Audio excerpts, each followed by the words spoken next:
Je ne te dirai pas tous les sarcasmes que je lui débitais en riant. Eh bien, la parole la plus acérée, l'ironie la plus aiguë ne lui arrachèrent ni un mouvement, ni un geste de dépit.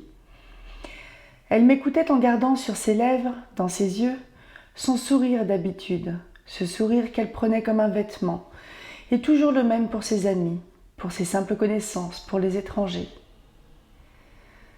« Ne suis-je pas bien bonne de me laisser mettre ainsi sur un amphithéâtre ?»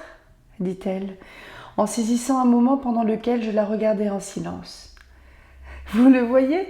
continua-t-elle en riant. « Je n'ai pas de sotte susceptibilité en amitié. Beaucoup de femmes puniraient votre impertinence en vous faisant fermer leurs portes.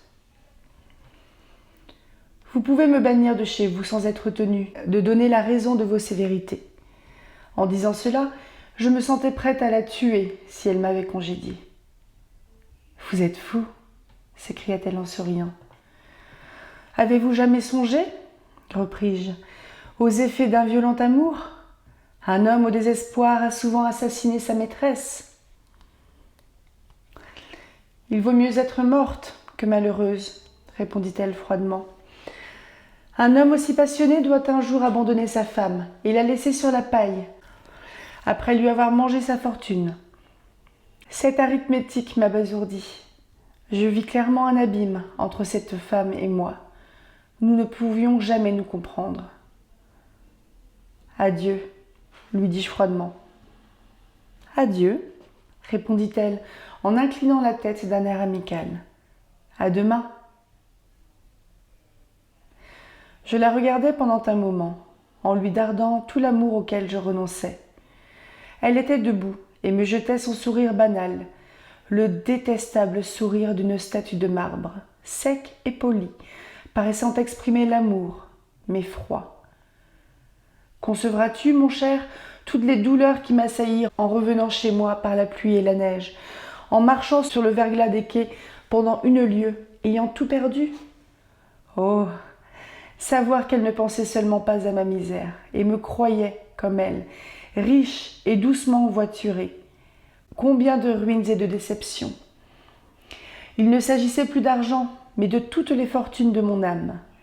J'allais au hasard, en discutant avec moi-même les mots de cette étrange conversation. Je m'égarais si bien dans mes commentaires que je finissais par douter de la valeur nominale des paroles et des idées. Et j'aimais toujours, j'aimais cette femme froide dont le cœur voulait être conquis à tout moment, et qui, en effaçant toujours les promesses de la veille, se produisait le lendemain comme une maîtresse nouvelle. En tournant sous les guichets de l'Institut, un mouvement fiévreux me saisit. Je me souvins alors que j'étais à jeun. Je ne possédais pas un denier. Pour comble de malheur, la pluie déformait mon chapeau. Comment pouvoir aborder désormais une femme élégante et me présenter dans un salon sans un chapeau mettable ? Grâce à des soins extrêmes, et tout en maudissant la mode niaise et sotte qui nous condamne à exhiber la coiffe de nos chapeaux en les gardant constamment à la main, j'avais maintenu le mien jusque-là dans un état douteux. Sans être curieusement neuf ou sèchement vieux, dénué de barbe ou très soyeux, il pouvait passer pour le chapeau problématique d'un homme soigneux. Mais son existence artificielle arrivait à son dernier période. Il était blessé, déjeté, fini, véritable haillon, digne représentant de son maître. Faute de 30 sous, je perdais mon industrieuse élégance. Ah, combien de sacrifices ignorés n'avais-je pas fait à Fédora depuis 3 mois ? Souvent, je consacrais l'argent nécessaire au pain d'une semaine pour aller la voir un moment. Quitter mes travaux et jeûner, ce n'était rien. Mais traverser les rues de Paris sans se laisser éclabousser, courir pour éviter la pluie, arriver chez elle aussi bien mis que les fats qui l'entouraient. Pour un poète amoureux et distrait, cette tâche avait d'innombrables difficultés. Mon bonheur, mon amour, dépendaient d'une moucheture de fange sur mon seul gilet blanc. Renoncer à la voir si je me crottais, si je me mouillais, ne pas posséder 5 sous pour faire effacer par un décrotteur la plus légère tache de boue sur ma botte. Ma passion s'était augmentée de tous ces petits supplices inconnus, immense chez un homme irritable. Les malheureux ont des dévouements dont il ne leur est point permis de parler aux femmes, qui vivent dans une sphère de luxe et d'élégance. Elles voient le monde à travers un prisme qui teint en or les hommes et les choses. Optimistes par égoïsme, cruelles par bon ton, ces femmes s'exemptent de réfléchir au nom de leur jouissance et s'absolvent de leur indifférence au malheur par l'entraînement du plaisir. Pour elles, un denier n'est jamais un million. C'est le million qui leur semble être un denier. Si l'amour doit plaider sa cause par de grands sacrifices, il doit aussi les couvrir délicatement d'un voile, les ensevelir dans le silence.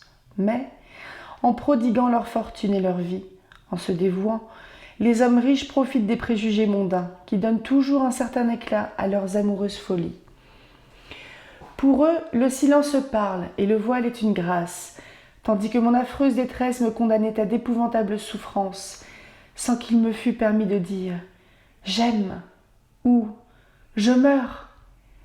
Était-ce du dévouement après tout ? N'étais-je pas richement récompensée par le plaisir que j'éprouvais à tout immoler pour elle ? La comtesse avait donné d'extrême valeur, attaché d'excessives jouissances aux accidents les plus vulgaires de ma vie. Naguère insouciant en fait de toilette, je respectais maintenant mon habit comme un autre moi-même. Entre une blessure à recevoir et la déchirure de mon frac, je n'aurais pas hésité. Tu dois alors épouser ma situation et comprendre les rages de pensée, la frénésie croissante qui m'agitait en marchant, et que peut-être la marche animait encore. J'éprouvais je ne sais quelle joie infernale à me trouver au fait du malheur. Je voulais voir un présage de fortune dans cette dernière crise, mais le mal a des trésors sans fond. La porte de mon hôtel était entr'ouverte. À travers les découpures en forme de cœur pratiquées dans le volet, j'aperçus une lumière projetée dans la rue. Pauline et sa mère causaient en m'attendant. J'entendis prononcer mon nom. J'écoutais. « Raphaël, disait Pauline, est bien mieux que l'étudiant du numéro 7. Ses cheveux blonds sont d'une si jolie couleur. Ne trouves-tu pas quelque chose dans sa voix ? Je ne sais, mais quelque chose qui vous remue le cœur. Et puis, quoiqu'il ait l'air un peu fier, il est si bon, il a des manières si distinguées. Oh, il est vraiment très bien. Je suis sûre que toutes les femmes doivent être folles de lui. » « Tu en parles comme si tu l'aimais, » reprit madame Gaudin. « Oh, je l'aime comme un frère, » répondit-elle en riant. « Je serais joliment ingrate si je n'avais pas d'amitié pour lui. Ne m'a-t-il pas appris la musique, le dessin, la grammaire, enfin tout ce que je sais ? Tu ne fais pas grande attention à mes progrès, ma bonne mère, mais je deviens si instruite que dans quelque temps je serai assez forte pour donner des leçons. Et alors nous pourrons avoir des domestiques. » Je me retirai doucement. Et après avoir fait quelque bruit, j'entrai dans la salle pour y prendre ma lampe, que Pauline voulut allumer. La pauvre enfant venait de jeter un baume délicieux sur mes plaies. Ce naïf éloge de ma personne me rendit un peu de courage. J'avais besoin de croire en moi-même et de recueillir un jugement impartial sur la véritable valeur de mes avantages. Mes espérances ainsi ranimées se reflétèrent peut-être sur des choses que je voyais.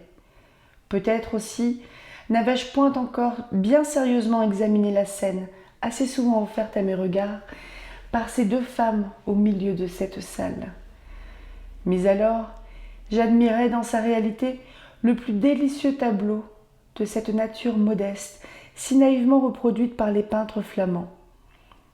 La mère, assise au coin d'un foyer à demi éteint, tricotait des bas et laissait errer sur ses lèvres un bon sourire.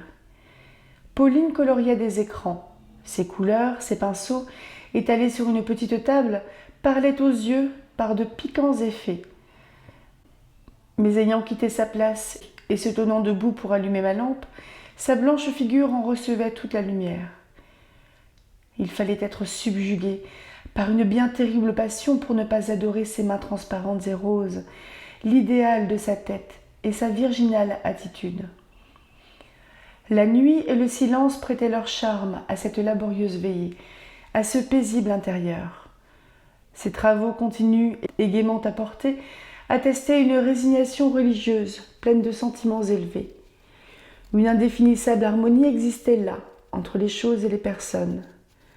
Chez Fédora, le luxe était sec, il réveillait en moi de mauvaises pensées, tandis que cette humble misère et ce bon naturel me rafraîchissaient l'âme. Peut-être étais-je humiliée en présence du luxe. Près de ces deux femmes, au milieu de cette salle brune où la vie simplifiée semblait se réfugier dans les émotions du cœur, peut-être me réconciliai-je avec moi-même, en trouvant à exercer la protection que l'homme est si jaloux de faire sentir. Quand je fus près de Pauline, elle me jeta un regard presque maternel et s'écria, les mains tremblantes, en posant vivement la lampe. « Dieu, comme vous êtes pâle ! Ah, il est tout mouillé, ma mère va vous essuyer. Monsieur Raphaël, reprit-elle après une légère pause, vous êtes friand de lait. Nous avons eu ce soir de la crème. Tenez, voulez-vous y goûter ?» Elle sauta comme un petit chat sur un bol de porcelaine plein de lait et me le présenta si vivement, me le mit sous le nez d'une si gentille façon que j'hésitai. « Vous me refuseriez ?» dit-elle, d'une voix altérée. Nos deux fiertés se comprenaient. Pauline paraissait souffrir de sa pauvreté et me reprochait ma hauteur. Je fus attendrie. Cette crème était peut-être son déjeuner du lendemain. J'acceptai cependant. La pauvre fille essaya de cacher sa joie, mais elle pétillait dans ses yeux.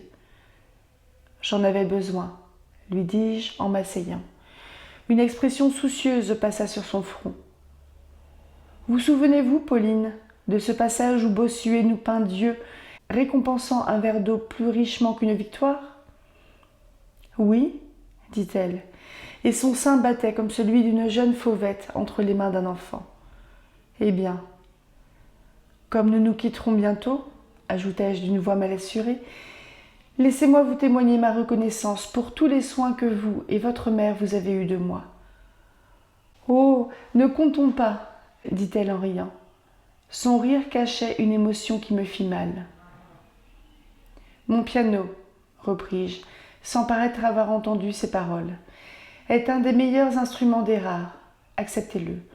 Prenez-le sans scrupule. Je ne saurais vraiment l'emporter dans le voyage que je compte entreprendre. »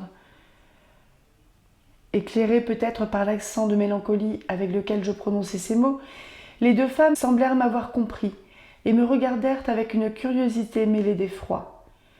L'affection que je cherchais au milieu des froides régions du grand monde était donc là, vraie, sans faste, mais onctueuse et peut-être durable. « Il ne faut pas prendre autant de soucis, » me dit la mère. « Restez ici. Mon mari est en route à cette heure, » reprit-elle. « Ce soir, j'ai lu l'évangile de Saint Jean pendant que Pauline tenait suspendue entre ses doigts notre clé attachée dans une Bible. La clé a tourné. Ce présage annonce que Gaudin se porte bien et prospère. Pauline a recommencé pour vous et pour le jeune homme du numéro 7. Mais la clé n'a tourné que pour vous. Nous serons tous riches. Gaudin reviendra millionnaire. Je l'ai vu en rêve sur un vaisseau plein de serpents. Heureusement, l'eau était trouble, ce qui signifie or et pierreries d'outre-mer. Ces paroles amicales et vides, semblables aux vagues chansons avec lesquelles une mère endort les douleurs de son enfant, me rendirent une sorte de calme. L'accent et le regard de la bonne femme exhalaient cette douce cordialité qui n'efface pas le chagrin, mais qui l'apaise, qui le berce et l'émousse. Plus perspicace que sa mère, Pauline m'examinait avec inquiétude. Ses yeux intelligents semblaient deviner ma vie et mon avenir. Je remerciai par une inclination de tête la mère et la fille. Puis je me sauvai, craignant de m'attendrir. Quand je me trouvai seule sous mon toit, je me couchai dans mon malheur. Ma fatale imagination me dessina 1000 projets sans base et me dicta des résolutions impossibles. Quand un homme se traîne dans les décombres de sa fortune, il y rencontre encore quelques ressources, mais j'étais dans le néant. Ah, mon cher, nous accusons trop facilement la misère. Soyons indulgents pour les effets du plus actif de tous les dissolvants sociaux. Où règne la misère, il n'existe plus ni pudeur, ni crime, ni vertu, ni esprit. J'étais alors sans idée, sans force, comme une jeune fille tombée à genoux devant un tigre. Un homme sans passion et sans argent reste maître de sa personne. Mais un malheureux qui aime ne s'appartient plus et ne peut pas se tuer. L'amour nous donne une sorte de religion pour nous-mêmes. Nous respectons en nous une autre vie. Il devient alors le plus horrible des malheurs, le malheur avec une espérance qui vous fait accepter des tortures. Je m'endormis avec l'idée d'aller le lendemain confier à Rastignac la singulière détermination de Fédora. « Ah ah !» me dit Rastignac, en me voyant entrer chez lui dès 9h du matin. « Je sais ce qui t'amène. Tu dois être congédié par Fédora. Quelques bonnes âmes jalouses de ton empire sur la comtesse ont annoncé votre mariage. Dieu sait les folies que tes rivaux t'ont prêtées et les calomnies dont tu as été l'objet. »« Tout s'explique, » m'écriai-je. Je me souvins de toutes mes impertinences et trouvai la comtesse sublime. À mon gré, j'étais un infâme qui n'avait pas encore assez souffert, et je vis plus dans son indulgence que la patiente charité de l'amour. « N'allons pas si vite, » me dit le prudent Gascon. « Fédora possède la pénétration naturelle aux femmes profondément égoïstes. Elle t'aura jugé peut-être au moment où tu ne voyais encore en elle que sa fortune et son luxe. En dépit de ton adresse, elle aura lu dans ton âme. Elle est assez dissimulée pour qu'aucune dissimulation ne trouve grâce devant elle. Je crois, ajouta-t-il, t'avoir mis dans une mauvaise voie. Malgré la finesse de son esprit et de ses manières, cette créature me semble impérieuse, comme toutes les femmes qui ne prennent de plaisir que par la tête. Pour elle, le bonheur gît tout entier dans le bien-être de la vie, dans les jouissances sociales. Chez elle, le sentiment est un rôle. Elle te rendrait malheureux et ferait de toi son premier valet. Rastignac parlait à un sourd. Je l'interrompis, en lui exposant avec une apparente gaieté ma situation financière. « Hier au soir, me répondit-il, une veine contraire m'a emporté tout l'argent dont je pouvais disposer. Sans cette vulgaire infortune, j'eusse partagé volontiers ma bourse avec toi. Mais allons déjeuner au cabaret. Les huîtres nous donneront peut-être un bon conseil. » Il s'habilla, fit atteler son tilbury, puis, semblables à deux millionnaires, nous arrivâmes au Café de Paris, avec l'impertinence de ces audacieux spéculateurs qui vivent sur des capitaux imaginaires. Ce diable de Gascon me confondait par l'aisance de ses manières et par son aplomb imperturbable. Au moment où nous prenions le café, après avoir fini un repas fort délicat et très bien entendu, Rastignac, qui distribuait des coups de tête à une foule de jeunes gens également recommandables par les grâces de leur personne et par l'élégance de leur mise, me dit, en voyant entrer un de ses dandys, « Voici ton affaire. » Et il fit signe à un gentilhomme bien cravaté qui semblait chercher une table à sa convenance de venir lui parler. « Ce gaillard-là, me dit Rastignac à l'oreille, est décoré pour avoir publié des ouvrages qu'il ne comprend pas. Il est chimiste, historien, romancier, publiciste. Il possède des quarts, des tiers, des moitiés dans je ne sais combien de pièces de théâtre. Et il est ignorant comme la mule de Don Miguel. Ce n'est pas un homme, c'est un nom, une étiquette familière au public. Aussi, se garderait-il bien d'entrer dans ces cabinets sur lesquels il y a cette inscription. Ici, l'on peut écrire soi-même. Il est fin à jouer tout un congrès. En deux mots, c'est un métis en morale, ni tout à fait probe, ni complètement fripon. Mais chut, il s'est déjà battu. Le monde n'en demande pas davantage et dit de lui, c'est un homme honorable. Eh bien, mon excellent ami, mon honorable ami, comment se porte votre intelligence ? Lui dit Rastignac, au moment où l'inconnu s'assit à la table voisine. Mais ni bien ni mal, je suis accablé de travail. J'ai entre les mains tous les matériaux nécessaires pour faire des mémoires historiques très curieux, et je ne sais à qui les distribuer. Cela me tourmente, il faut se hâter. Les mémoires vont passer de mode. Sont-ce des mémoires contemporains, anciens, sur la cour, sur quoi ? Sur l'affaire du collier. N'est-ce pas un miracle ? Me dit Rastignac en riant. Puis, se retournant vers le spéculateur. Monsieur de Valentin, reprit-il en me désignant, est un de mes amis, que je vous présente comme l'une de nos futures célébrités littéraires. Il avait jadis une tante fort bien en cour, marquise, et depuis 2 ans, il travaille à une histoire royaliste de la Révolution. Puis, se penchant à l'oreille de ce singulier négociant, il lui dit « C'est un homme de talent, mais un niais qui peut vous faire vos mémoires, au nom de sa tante, pour 100 écus par volume. » « Le marché me va, » répondit l'autre en haussant sa cravate. « Garçon, mes huîtres donc !»« Oui, mais vous me donnerez 25 louis de commission et lui paierez 1 volume d'avance, » reprit Rastignac. « Non, non, je n'avancerai que 50 écus pour être plus sûr d'avoir promptement mon manuscrit. » Rastignac me répéta cette conversation mercantile à voix basse. Puis, sans me consulter, « Nous sommes d'accord, » lui répondit-il. « Quand pouvons-nous aller vous voir pour terminer cette affaire ? » « Eh bien, venez dîner ici, demain soir à 7 heures. » Nous nous levâmes. Rastignac jeta de la monnaie au garçon, mit la carte à payer dans sa poche et nous sortîmes. J'étais stupéfait de la légèreté, de l'insouciance avec laquelle il avait vendu ma respectable tante, la marquise de Montboron. J'aime mieux m'embarquer pour le Brésil et y enseigner aux Indiens l'algèbre, dont je ne sais pas un mot, que de salir le nom de ma famille. Rastignac m'interrompit par un éclat de rire. « Es-tu bête ? Prends d'abord les 50 écus et fais les mémoires. Quand ils seront achevés, tu refuseras de les mettre sous le nom de ta tante. Imbécile Madame de Montboron, morte sur l'échafaud, ses paniers, ses considérations, sa beauté, son phare, ses mules valent bien plus de 600 francs. Si le libraire ne veut pas alors payer ta tante ce qu'elle vaut, il trouvera quelques vieux chevaliers d'industrie ou je ne sais quelle fangeuse comtesse pour signer les mémoires. »« Oh !» m'écriai-je, « pourquoi suis-je sorti de ma vertueuse mansarde ? Le monde a des envers bien salement ignobles. »« Bon, » répondit Rastignac, « voilà de la poésie, et il s'agit d'affaires. Tu es un enfant. Écoute. Quant aux mémoires, le public les jugera.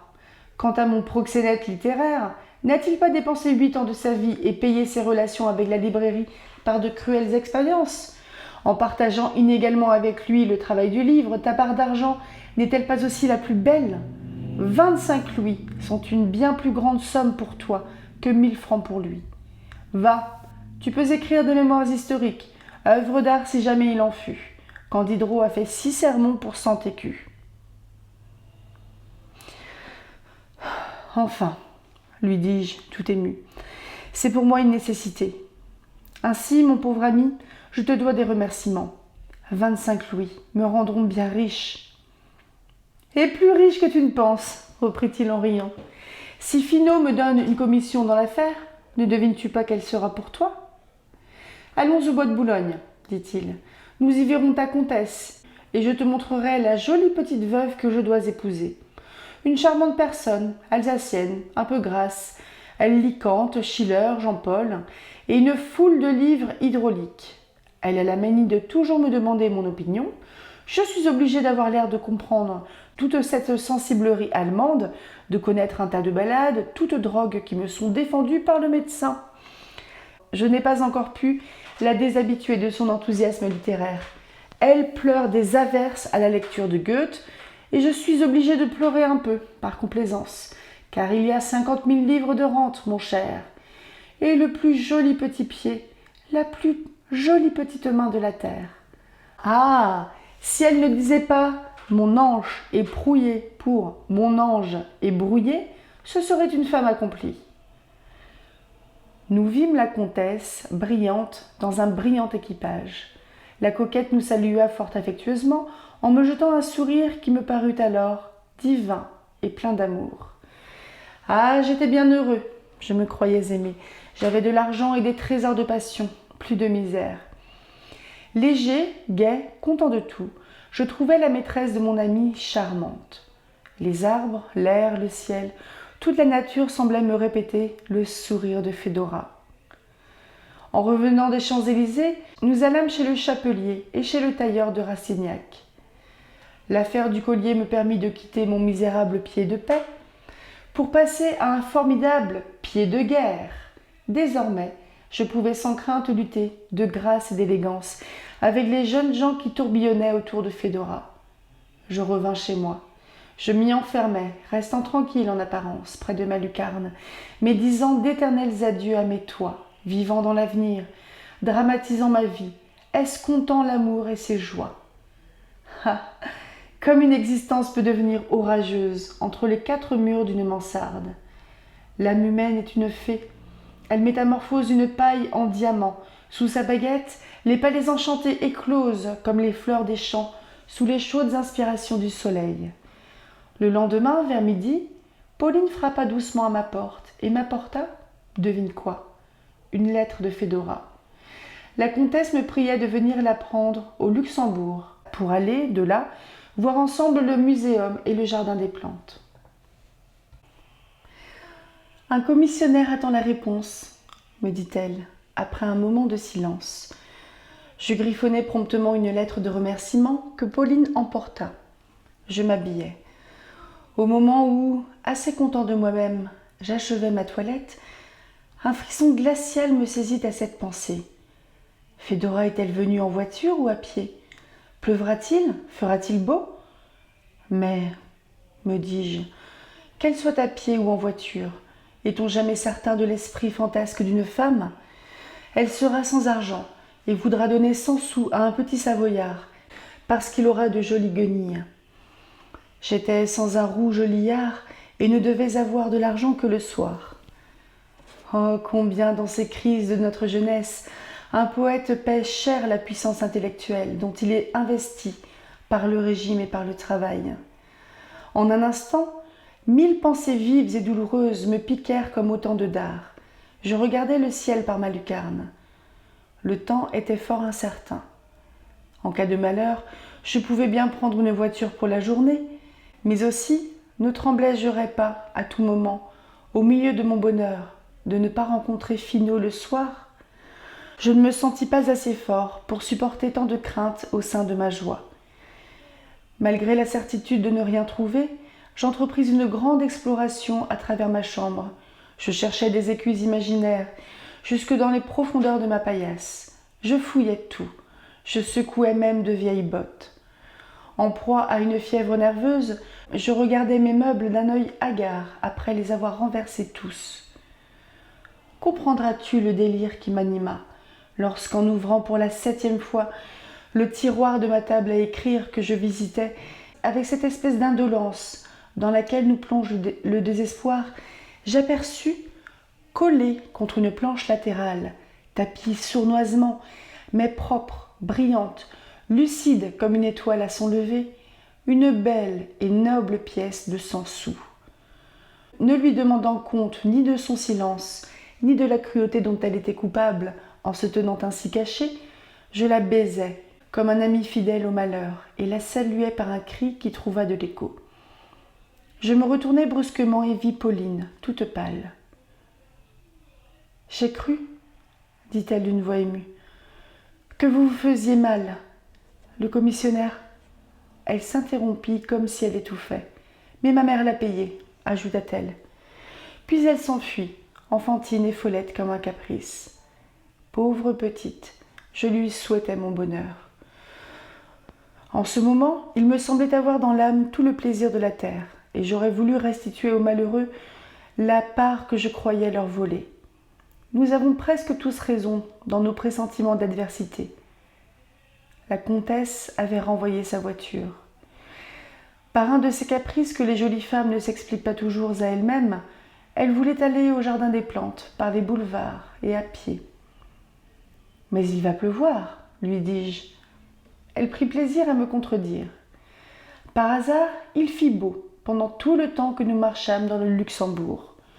Quand nous en sortîmes, un gros nuage dont j'avais maintes fois épié la marche avec une secrète inquiétude, ayant laissé tomber quelques gouttes d'eau, nous montâmes dans un fiacre. Lorsque nous eûmes atteint les boulevards, la pluie cessa, le ciel reprit sa sérénité. En arrivant au muséum, je voulus renvoyer la voiture. Fédora me pria de la garder. Que de tortures! Mais causer avec elle, en comprimant un secret délire qui sans doute se formulait sur mon visage par quelques sourires niais et arrêtés, errer dans le jardin des plantes, en parcourir les allées bocagères et sentir son bras appuyé sur le mien, il y eut dans tout cela je ne sais quoi de fantastique. C'était un rêve en plein jour. Cependant, ces mouvements, soit en marchant, soit en nous arrêtant, n'avaient rien de doux ni d'amoureux, malgré leur apparente volupté. Quand je cherchais à m'associer en quelque sorte à l'action de sa vie, je rencontrais en elle une intime et secrète vivacité, je ne sais quoi de saccadé, d'excentrique. Les femmes sans âme n'ont rien de moelleux dans leurs gestes. Aussi, n'étions-nous unis, ni par une même volonté, ni par un même pas. Il n'existe point de mots pour rendre ce désaccord matériel de deux êtres, car nous ne sommes pas encore habitués à reconnaître une pensée dans le mouvement. Ce phénomène de notre nature se sent instinctivement. Il ne s'exprime pas. Pendant ces violents paroxysmes de ma passion, reprit Raphaël après un moment de silence, et comme s'il répondait à une objection qu'il se fût adressée à lui-même, je n'ai pas disséqué mes sensations, analysé mes plaisirs, ni supputé les battements de mon cœur, comme un avare examine et pèse ses pièces d'or. Oh non! L'expérience jette aujourd'hui sa triste lumière sur les événements passés, et le souvenir m'apporte ces images. Comme par un beau temps, les flots de la mer amènent brin à brin les débris d'un naufrage sur la grève. Vous pouvez me rendre un service assez important, me dit la comtesse, en me regardant d'un air confus. Après vous avoir confié mon antipathie pour l'amour, je me sens plus libre en réclamant de vous un bon office au nom de l'amitié.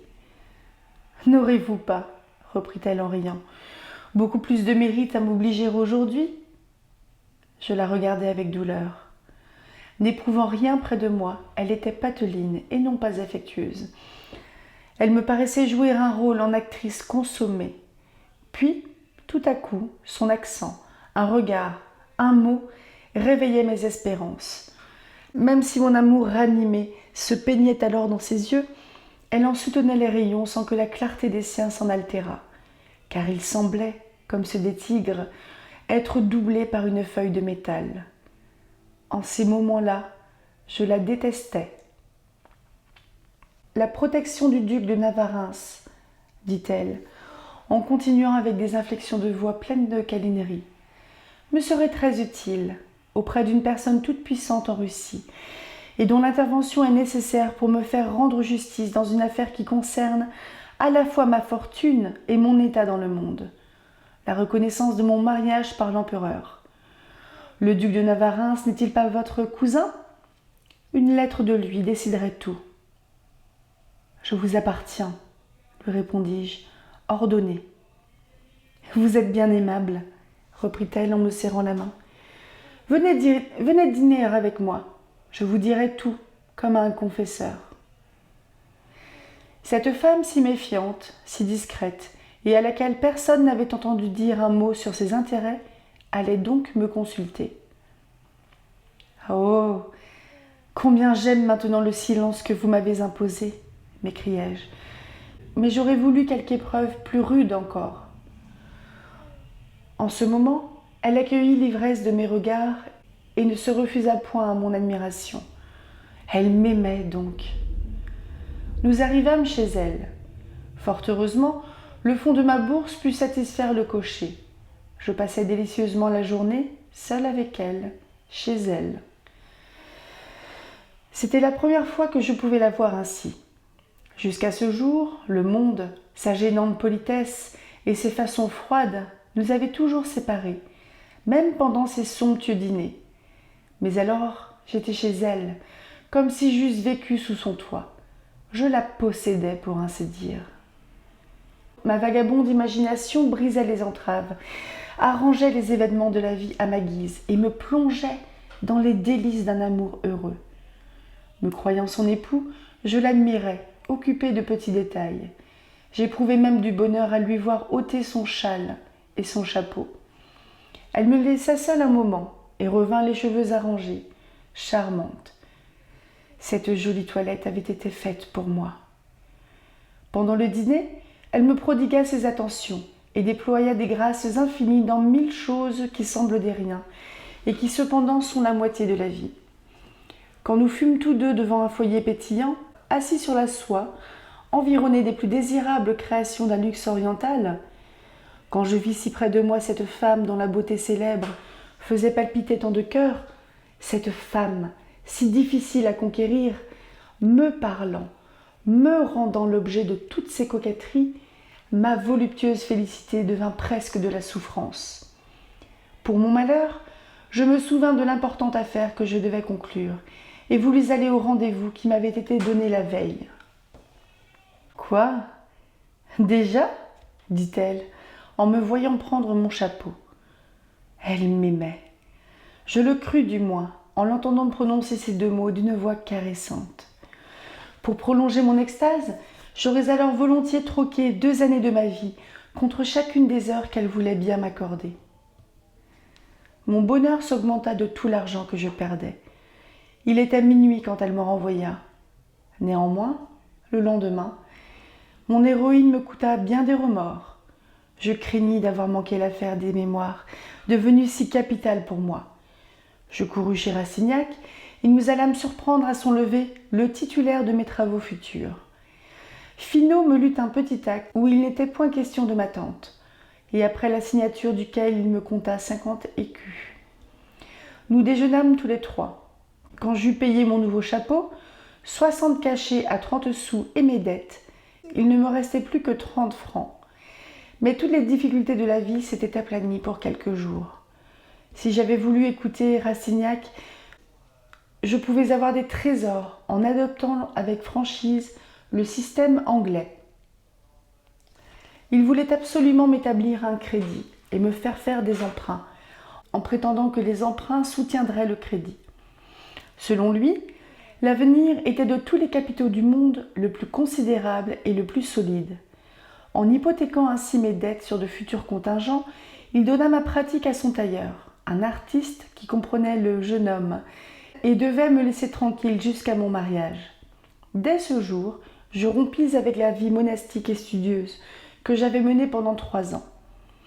J'allais fort assidûment chez Fédora, où je tâchais de surpasser en apparence les impertinents ou les héros de coterie qui s'y trouvaient.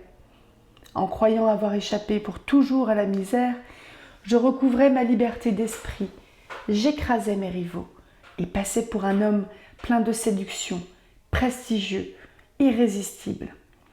Cependant, les gens habiles disaient en parlant de moi « Un garçon aussi spirituel ne doit avoir de passion que dans la tête !»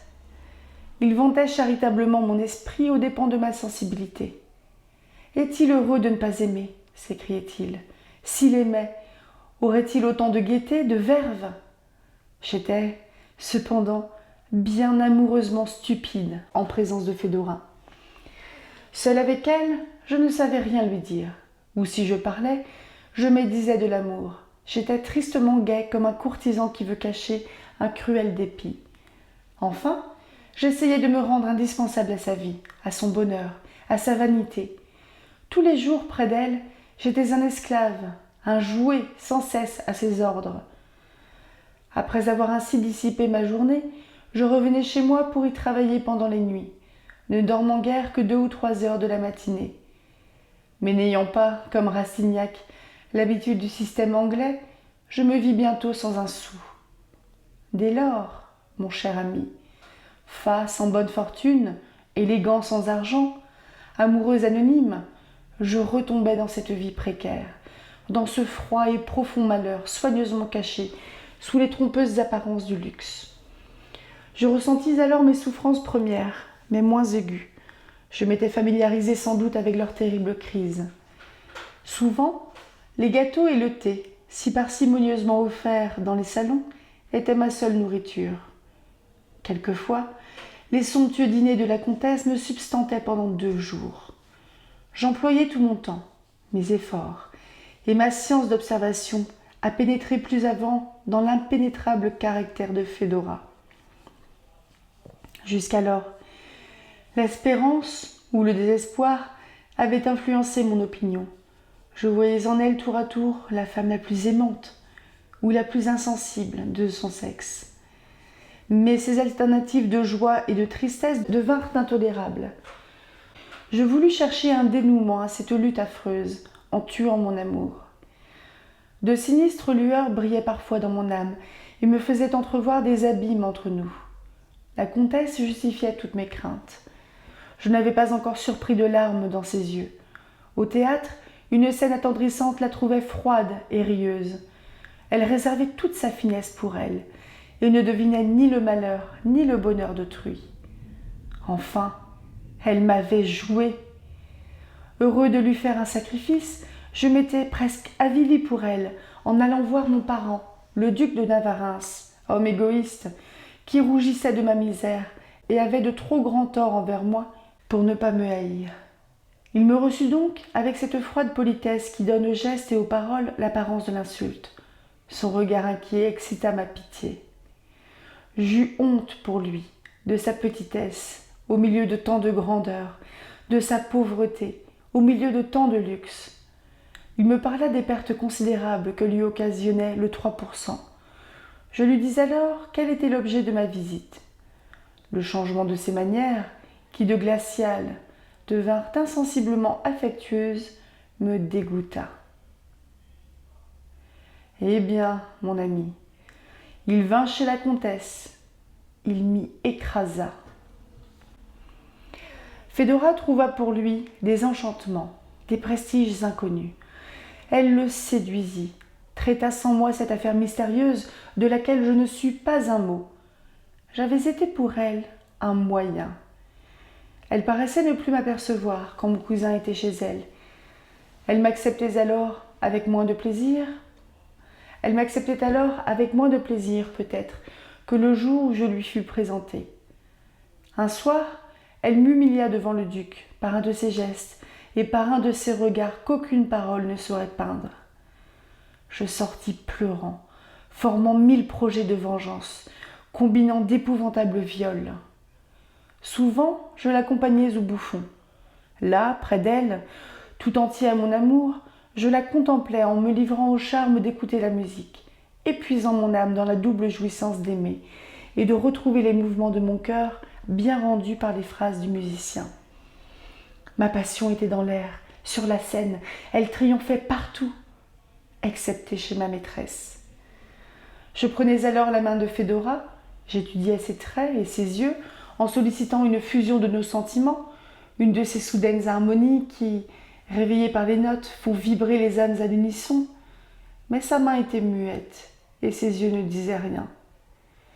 Quand le feu de mon cœur, émané de tous mes traits, la frappait trop fortement au visage, elle me jetait ce sourire cherché, phrase convenue qui se reproduit au salon sur les lèvres de tous les portraits. Elle n'écoutait pas la musique. Les divines pages de Rossini, de Cimarosa, de Zingarelli ne lui rappelaient aucun sentiment, ne lui traduisaient aucune poésie de sa vie. Son âme était aride. Fédora se produisait là comme un spectacle dans le spectacle. Sa lorgnette voyageait incessamment de loge en loge. Inquiète, quoique tranquille, elle était victime de la mode. Sa loge, son bonnet, sa voiture, sa personne étaient tout pour elle. Vous rencontrez souvent des gens de colossale apparence, de qui le cœur est tendre et délicat sous un corps de bronze. Mais elle cachait un cœur de bronze sous sa frêle et gracieuse enveloppe. Ma fatale science me déchirait bien des voiles. Si le bon ton consiste à s'oublier pour autrui, à mettre dans sa voix et dans ses gestes une constante douceur, à plaire aux autres en les rendant contents d'eux-mêmes, malgré sa finesse, Fédora n'avait pas effacé tout vestige de sa plébéienne origine. Son oubli d'elle-même était fausseté. Ses manières, au lieu d'être innées, avaient été laborieusement conquises. Enfin, sa politesse sentait la servitude. Eh bien, ses paroles emmêlées étaient pour ses favoris l'expression de la bonté. Sa prétentieuse exagération était un noble enthousiasme. Moi seule avais étudié ses grimaces. J'avais dépouillé son être intérieur de la mince écorce qui suffit au monde, et n'étais plus dupe de ses singeries. Je connaissais à fond son âme de chatte. Quand un niais la complimentait, la vantait, j'avais honte pour elle, et je l'aimais toujours. J'espérais fondre ses glaces sous les airs d'un amour de poète. Si je pouvais une fois ouvrir son cœur aux tendresses de la femme, si je l'initiais à la sublimité des dévouements, je la voyais alors parfaite.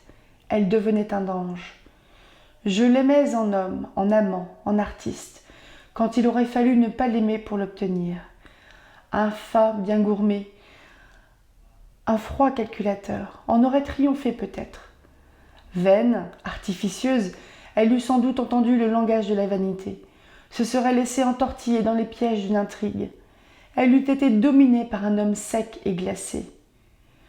Des douleurs acérées entraient jusqu'au vif dans mon âme quand elle me révélait naïvement son égoïsme. Je l'apercevais avec douleur, seule un jour dans la vie, et ne sachant à qui tendre la main, ne rencontrant pas de regards amis où reposer les siens.